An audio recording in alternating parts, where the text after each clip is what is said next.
Next on Unsolved Mysteries. In a brazen armored car robbery, thieves get away with more than $10 million in cash. A vengeful ex-cop, armed with a powerful homemade bomb, holds an elementary school hostage. A woman's skull and an anonymous note, both clues to a murder. Perhaps the victim's husband knows more than he's saying. A beautiful young woman full of promise vanishes in the glittering lights of Reno, Nevada. Join me for these intriguing stories, plus updates on cases that were solved by you. I'm Dennis Farina, and this is Unsolved Mysteries.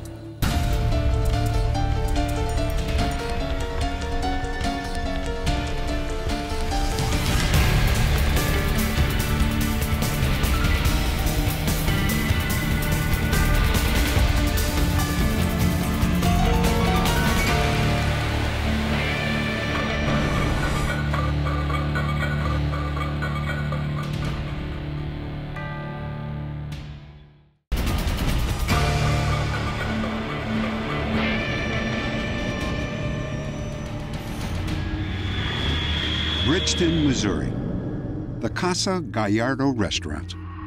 Two women having lunch notice something strange outside the window. Sir? What they find soon has the full attention of police. There, in the bushes, is a human skull.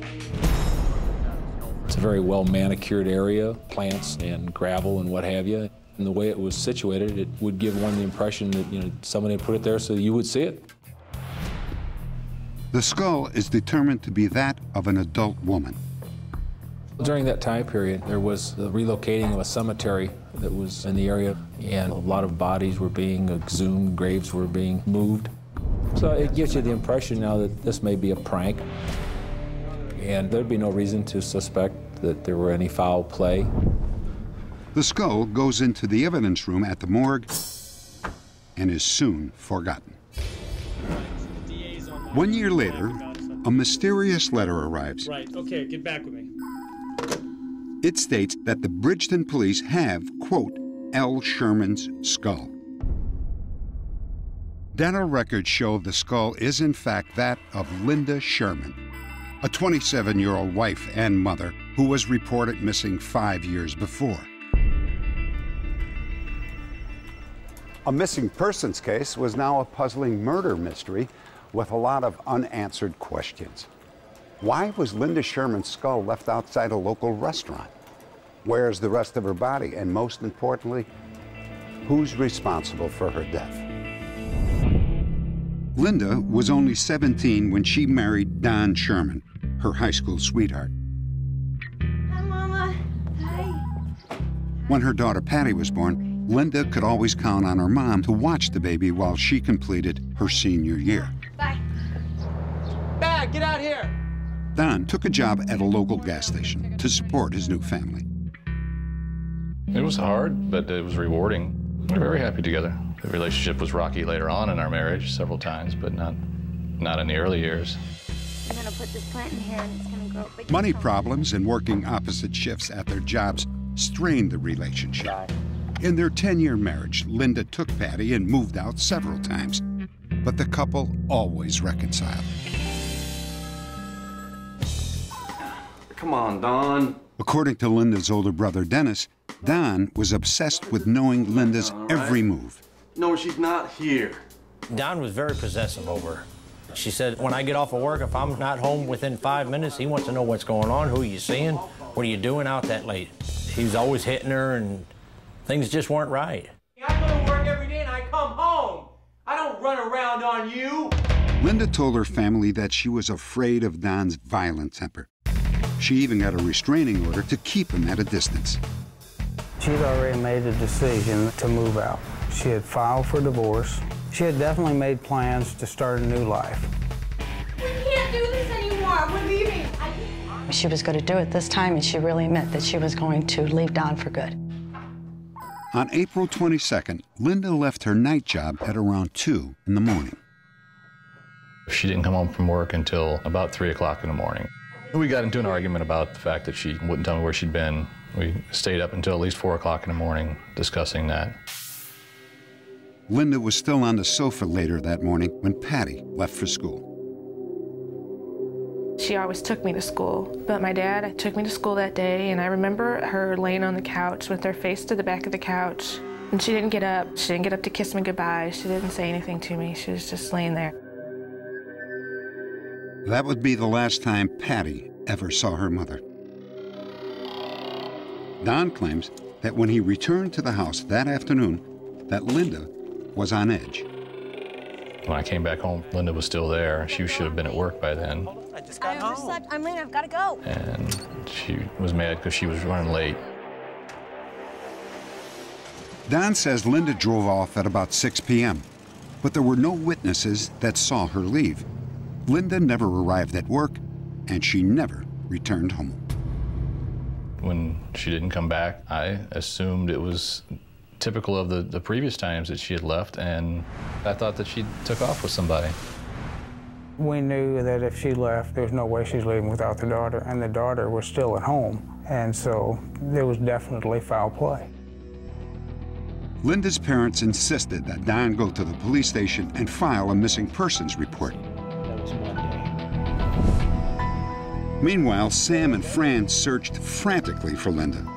On a hunch, they headed to the local airport. As we pulled into the short-term parking, why, there's Linda's car sitting right there. Is that her car? I know my sister's car. Yeah, I know. We could see inside the car, and we could see her school books and her hat and everything. So we contacted the airport police, and they come, and the car was locked, but they tried the trunk, and the trunk was open. Hate to say it, but we fully expected Linda to be in there, and she wasn't. Don claims that he saw Linda with another man days after her disappearance. He says that she drove past him in a van and quickly ducked out of sight. Hey!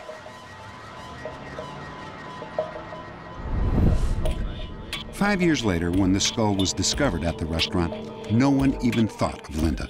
The woman was sitting there eating, and she looked out and saw a skull looking right at her. In a bizarre coincidence, the restaurant was one of Don's favorite hangouts. I was at the restaurant that evening after the skull had been found. I'd heard about it that day when it happened, but never had any connection to it until later on. No one made a connection until a year later when the mysterious letter arrived at the Veneta Park police station. I was rather astounded. It was obvious to me that someone wanted us to know that we had obviously missed something and was trying to tell us that Linda's remains had been recovered. It was scary. You know, somebody that put those remains there at the restaurant obviously knew me, or knew that I hung out there. We're not talking about a place that I casually visited. We're talking about a place that I would visit 2 or 3 times a week. Perhaps the skull was put there to threaten Don. Or did he have a reason to put it there himself? Some speculate Don wanted to remarry and needed proof that Linda was dead. For Don, the skull provided the perfect piece of evidence. But for Patty, the find was devastating. When the skull was found, I just kind of lost all hope in life. I didn't know that she was dead. I guess there was always some hope that she had just left. The only suspect that I've been unable to eliminate is Don Sherman. At this point in time, he has never been ruled out as a suspect. In my heart, I think that he might have done it. You know, I can't think of anybody else who would have. I had nothing to do with Linda Sherman's disappearance, nor her death. I still think that she left with someone and obviously met with foul play and died. I would really like to find the rest of her wherever it's at so that we can have a proper burial for her. She can rest in peace. And I'd like to know what happened to her and who did it. Police hope that new technology in soil sampling will someday lead them to Linda's body and eventually her killer. If you have any information that might assist in solving this case, please log on to our website at unsolved.com. Next, a small town faces tragedy when a deranged ex-policeman takes control of the local school. And later, a young woman's family is sickened by her mysterious disappearance in Reno, Nevada.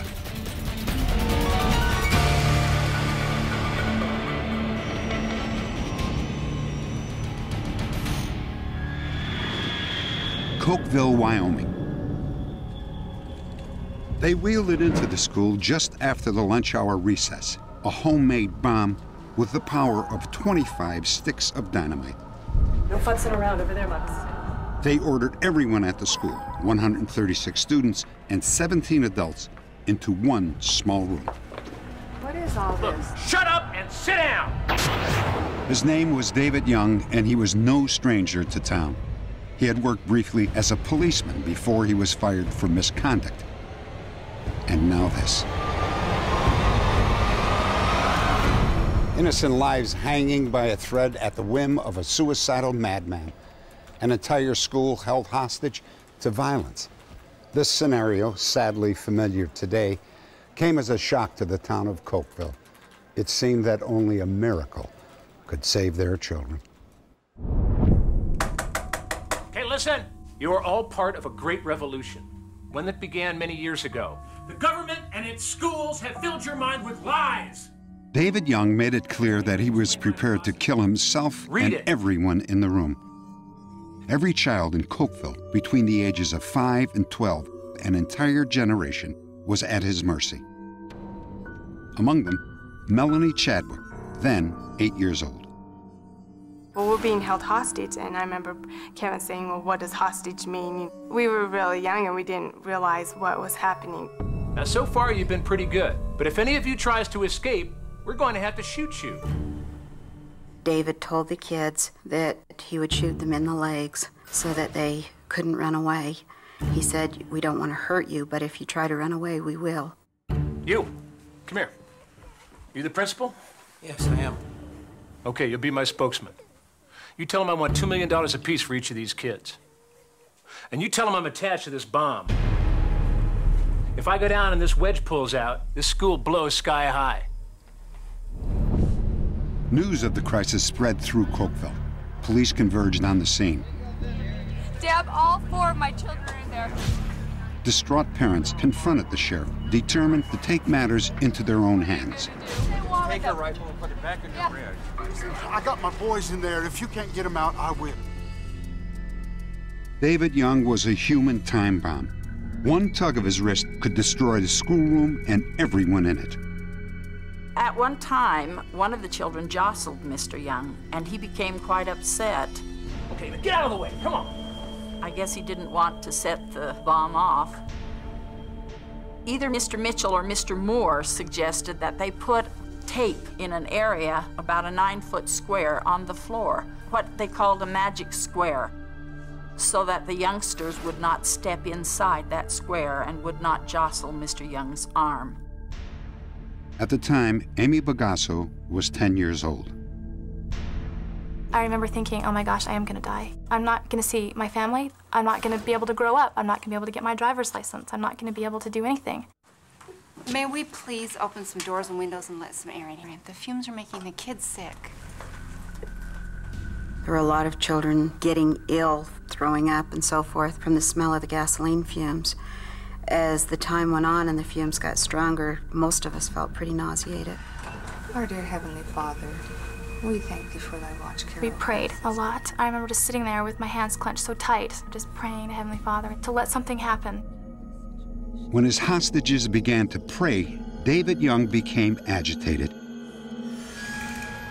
He appeared to lose his confidence. Moments later, he handed control of the bomb over to his wife, and he left the room. By then, the children had been inactive for nearly 2 hours. They were restless and irritable. Could you please do something about the noise and help me get these kids quiet right now? Eyewitnesses remember Doris Young gesturing carelessly. They knew that one false move would trigger an explosion. Kids and move them around a little bit. And we could get everybody from that side. We could move some of the kids over here, and then we could move some of the kids over... My baby! I could feel flames, feel hot on my back. I saw flames coming from the corner of my eye on my right shoulder, and started to burn. So I dropped and rolled. I had a 5th grader, a 3rd grader, and a 1st grader in that room. When I seen that smoke coming out of the windows, I expected to see this school go in a million pieces. A few children stumbled from the smoke seconds after the blast. Others were trapped in the classroom. Teachers were throwing children out of the windows. I could see all these little feet just scurrying out into the hallway. All these kids were just stepping over me and stepping on me and jumping over me. And I looked up and saw Mr. Moore and Jack Mitchell, and they were beating the fire off of me, and they picked me up and they shoved me to safety. Ambulances rushed injured children to hospitals. Those who were unharmed were taken home by their parents. No one knew how many youngsters had survived or how many might lay lifeless in the ashes.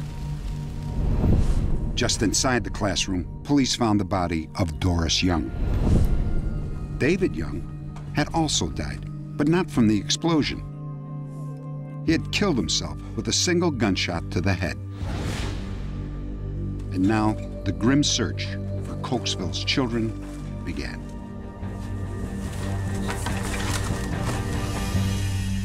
After an hour, dread turned to hope, and hope to joy. Not a single child died in the flames.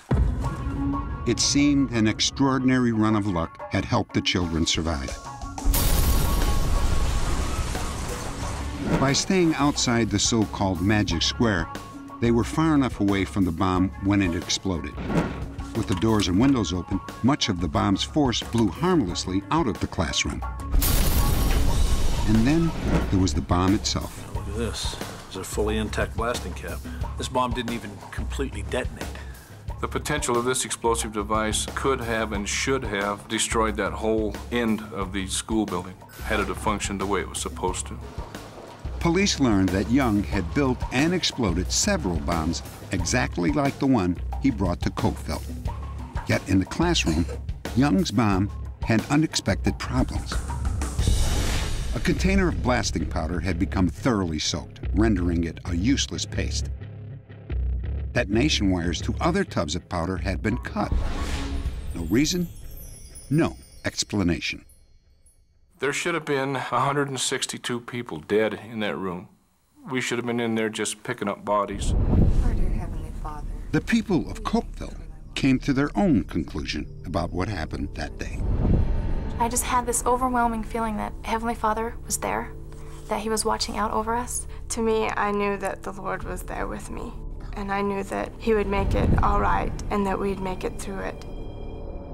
A few students insisted that they had seen what they described as a presence hovering above the room in the moments just before the bomb ignited. Some even believe the mysterious presence saved their lives. In my mind, the only way out of that thing would have been divine intervention. We've always said guardian angels to help people out, and I believe in that there is people that have went on before us that help us out. Sheriff Deb Wolfley says that outside the schoolroom, he too felt a touch of heavenly guidance. I remember very clearly thinking in my mind, what am I going to do? Here's a man in here with a bomb who wants to blow our kids up. How am I going to handle that? I know that without a shadow of doubt that the God in heaven that answered my prayers, a voice said to me, everything will be okay. One final discovery. This ghostly image singed into the north wall of the classroom led some to believe that an angel was in school that day, protecting innocent lives. Don't move or I'll kill you. Coming up, a ton of unmarked bills, more than $10 million in cash, and 2 violent criminals still on the run. But first, patients take a turn for the worse when this doctor makes his rounds. The strange case of Michael Swango.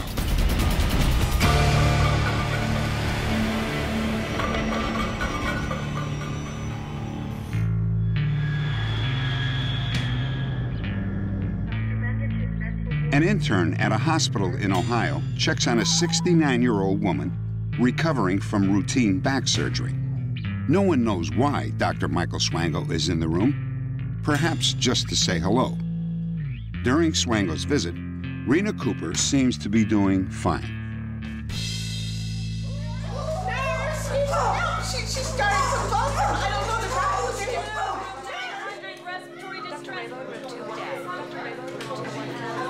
We were just talking. As doctors work on her, Rena struggles to tell them what happened. We'll let you write a note to us, okay? She writes, "The doctor put something in my IV." That was Dr. Swango. When I was over there, I was taking some notes. What was Dr. Swango doing? While this is going on, we know that another nurse decided to walk down the hall to calm the other patients since there was a great deal of commotion. And 4 rooms down within minutes sees Dr. Swango exiting another room with a very funny grin on his face. The nurse goes into that room and finds a large hypodermic needle with the plunger down sitting on the sink, which is very unusual. Hypodermics aren't left lying around. Oh, Mike, good. Glad you're here. Are you anywhere near room 900 early tonight? 3 different doctors confront Michael Swango about what happened in Rena Cooper's room. Swango tells them 3 different stories.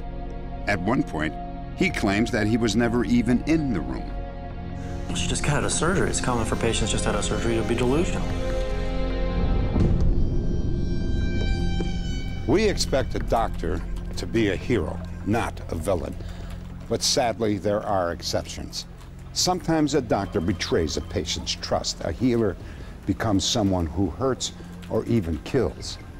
Someone like Dr. Michael Swango.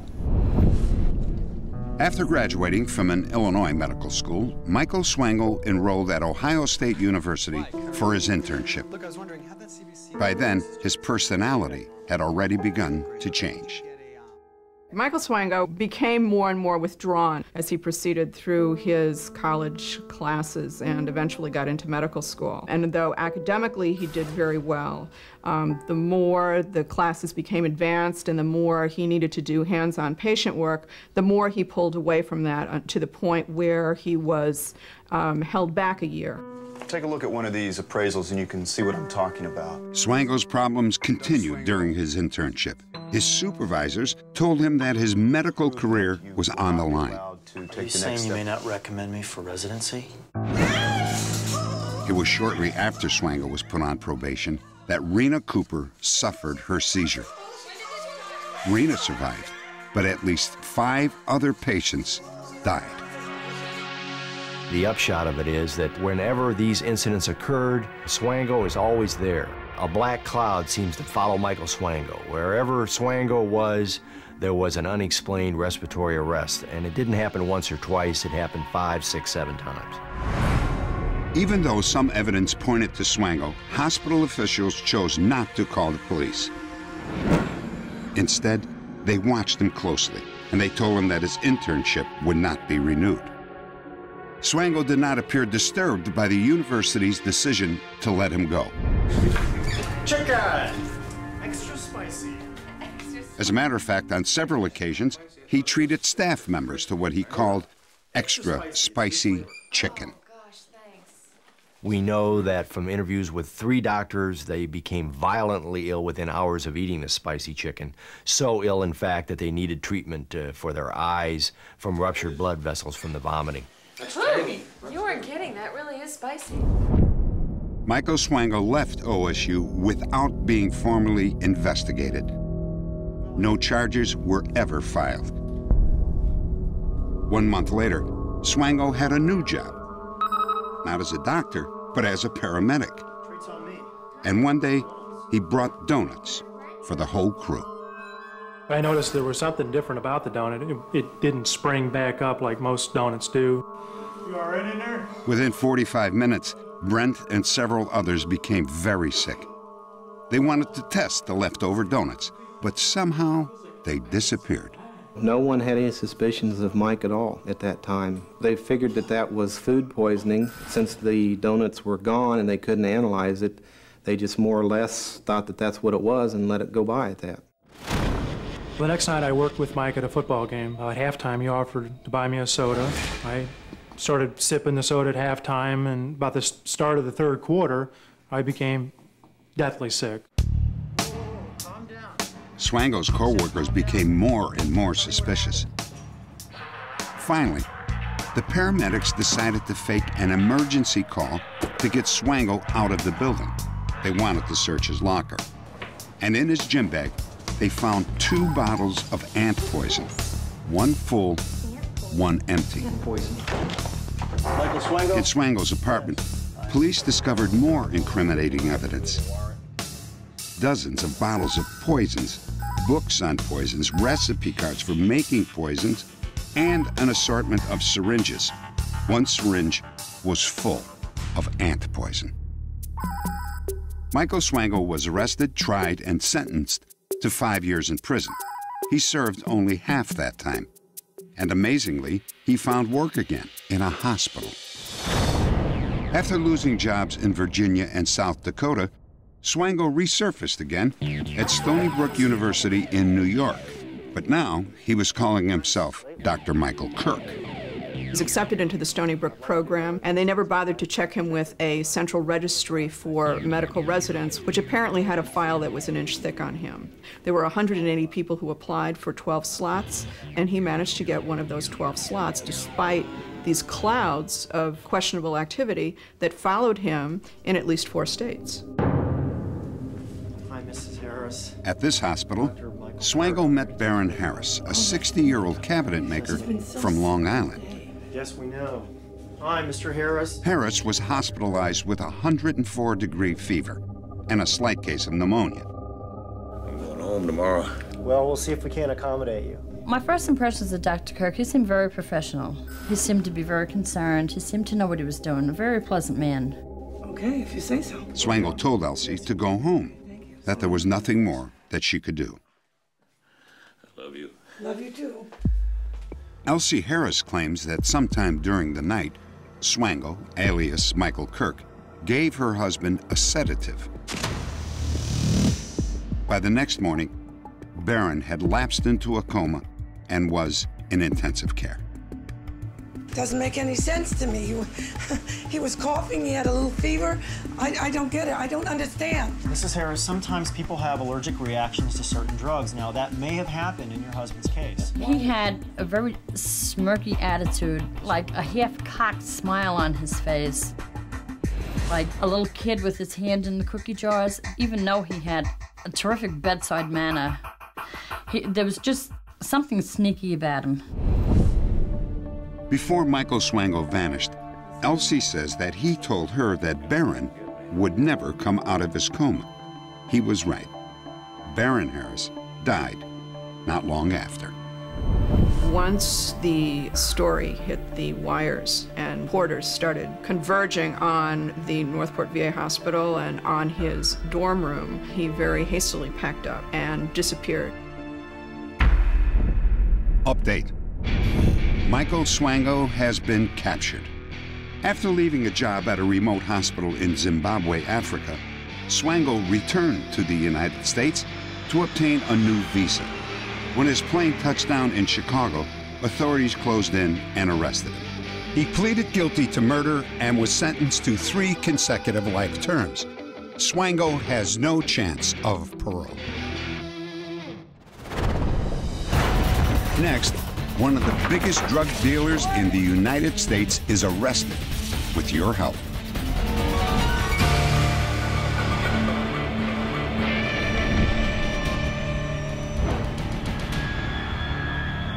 West Glover, Vermont. When Brian Brofil arrived in town, he charmed everyone. That is, everyone who didn't know that he was the mastermind of a major drug smuggling ring. Most knew him as a good-natured city slicker who didn't seem to have a clue about country life. Brofil's taste in horses ran to rare, expensive breeds. He spent thousands boarding his horses with a neighbor, Peggy DuPont. He needs a blanket on. He paid in cash for his board. And my husband immediately said, oh, he's a drug dealer. And I said, he's not a drug dealer. You're out of your mind. He's a nice person. Dawn's husband was absolutely right. 4 years after moving to Vermont, authorities paid a surprise visit to Brofield's farm, and his secret life was exposed. Inside the barn was a forest of marijuana plants. It was the biggest marijuana bust in Vermont history. Authorities estimated that Brofield's sophisticated pot plantation had grossed up to $250,000 a month. But the marijuana farm was only a small part of an international drug smuggling operation. Brofield dropped from sight immediately and stayed hidden for more than 3 years, until Unsolved Mysteries aired his story. Update. Alert viewers in Paso Robles, California, called our telecenter. They recognized Brian Brofield as one of their neighbors. Local authorities immediately moved in to make an arrest, but Brofield had vanished again. Our understanding is that Brian watched the show. The show aired at 8 o'clock and Brian was gone at 8:15. He had left all his personal belongings behind and was just gone. Before he fled, Brofield was using the name Brian Jenkins. He worked as a handyman at local horse ranches and became an accepted member of the community. Brofield never once drew the attention of the police. He was living comfortably with no fears. We weren't even close to him. He could have wrote a textbook on how to hide. He was that good. But Brian Brofield wasn't quite that good. Viewers' tips helped authorities track him south to Carlsbad near San Diego, where he was arrested. He was convicted on narcotics charges in Vermont and spent 7 years in prison.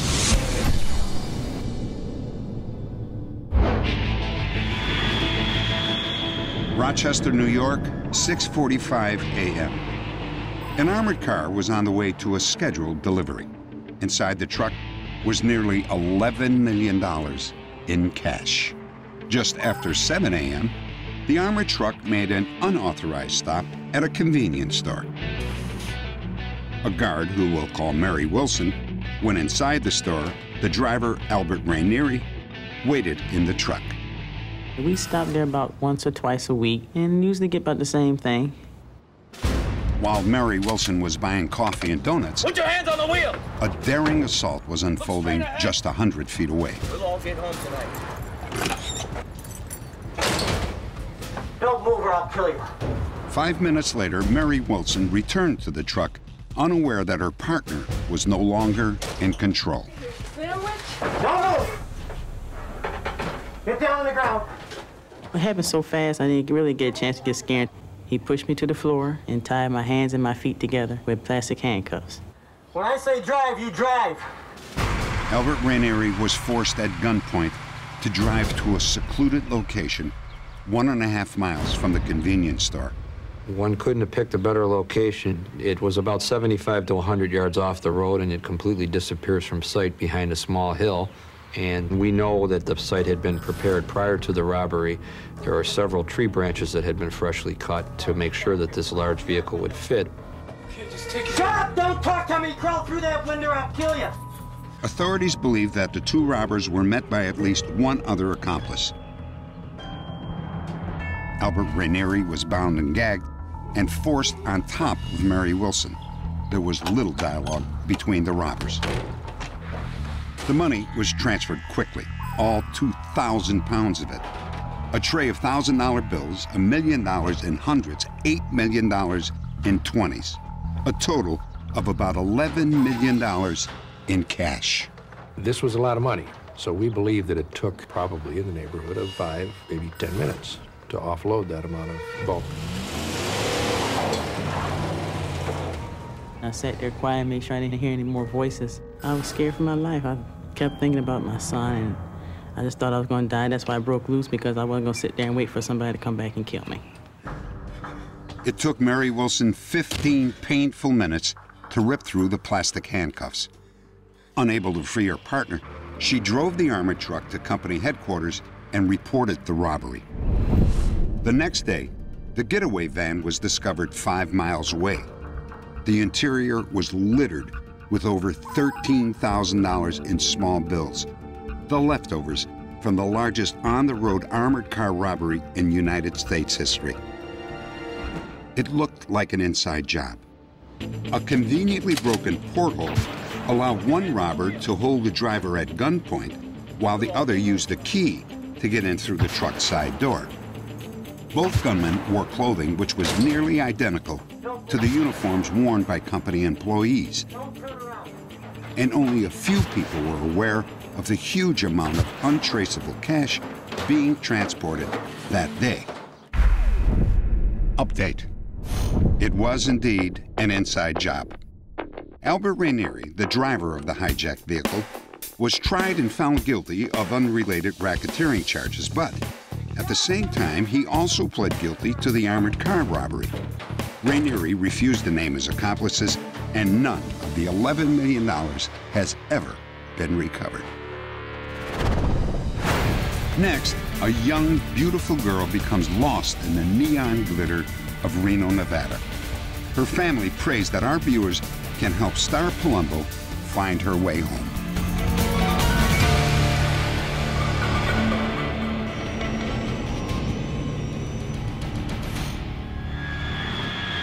Reno, Nevada. It's early morning at the local airport. A young woman is spotted wandering in a restricted area. She appears disoriented and frightened. An airport police officer is called. He finds the woman hiding behind a truck. You okay? The woman says that her name is Star Palumbo, and she claims that she's trying to find her younger sister, who is running loose on the tarmac. Okay, we searched the grounds for your sister with the description that you gave us. She's nowhere to be found. The airport police officer feels that Star's story might not be true, but he also believes that Star has no criminal reason for being out on the runway. He had no idea why she was out there. She could give no logical explanation, but instead of arresting her, he decided to release her. Star is dropped off near a hotel. The next day, an illegally parked car is discovered at the airport.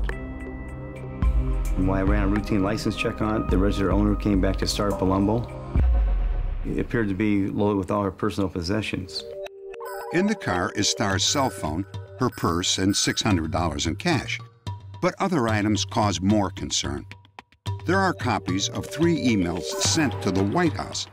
It seems that Star felt that the government was trying to murder her. Police also find a morbid drawing that depicts a woman bound and gagged. And finally, they find 2 books on how to change your identity. Star never shows up to claim her car. There are 2 very likely possibilities. The first is that she is suffering from some type of either organically caused or drug-induced psychosis and is a sick woman and doesn't know who or where she is. And the second possibility is that she's been the victim of a serious crime and has either been murdered or she can't contact her friends and family. Star Palumbo was once a beautiful young woman full of hope and promise. But authorities believe that she drifted into a world of drugs that threatened her life. Her family is convinced that she is alive and with your help will one day come home. Star lived a very happy childhood, and she's very dependable, and she's a very trusting person. She was a very happy person, sociable person, and she trusted people too much. 1 year before she disappeared, Star left her home in Arizona and moved to Reno, Nevada. It was here investigators believe that her life took a tragic turn. In this particular case, Star seems to have fallen in with a very bad crowd and had been involved with methamphetamine at a level that could only be disastrous. Star worked as a cashier at a pawn shop, but according to her friends, her drug habit cost more than she made. Police believe she began to look for other ways to make money. There is an indication that Star had been dabbling in prostitution. In her phone books, there was reference to a number of men. We really don't have a good feeling for the extent of the relationships with a number of those men. However, certainly prostitution is a high-risk occupation, and one of the factors that causes us concern about what has befallen Star in her disappearance. Star lived with her grandmother, and she called her mother every week. In her final phone call, Star sounded anxious and paranoid. She said that she felt somebody was following her, and when she talked on the phone, she thought maybe the phones were tapped and somebody was listening. And she mentioned how something was going on and she was afraid for her life, and she wouldn't discuss it any more than that. According to her mother, Star wanted to turn her life around. She talked about flying home to Tucson and starting over. I love you. Bye. But Gail Palumbo has not heard from her daughter since that call. Star's parents began a massive search for their daughter. Her picture was posted throughout the state of Nevada. A casino owner, Linda Fields, claims to have seen Star in her casino 8 months after she disappeared. Honey? Honey, are you all right? Miss Fields described seeing a young woman who had come into the bar one evening, had looked frightened, was alone, and that the young woman had volunteered to her that her name was Star, and that she was being chased or was trying to escape from a pimp. Linda says that Star became extremely upset when she saw a man looking at her through the bar window. Star quickly left with another young woman. The disappearance of Star Palumbo is still an open investigation. Star, your mom and dad really love you, and no matter what you've done or anything, that we wish you'd contact us, see if we could help you. Star's friends have created a MySpace page about her. She is described as 5 feet 4 inches, approximately 125 pounds, and has brown hair. If you have any information about Star Palumbo, please log on to our website at unsolved.com.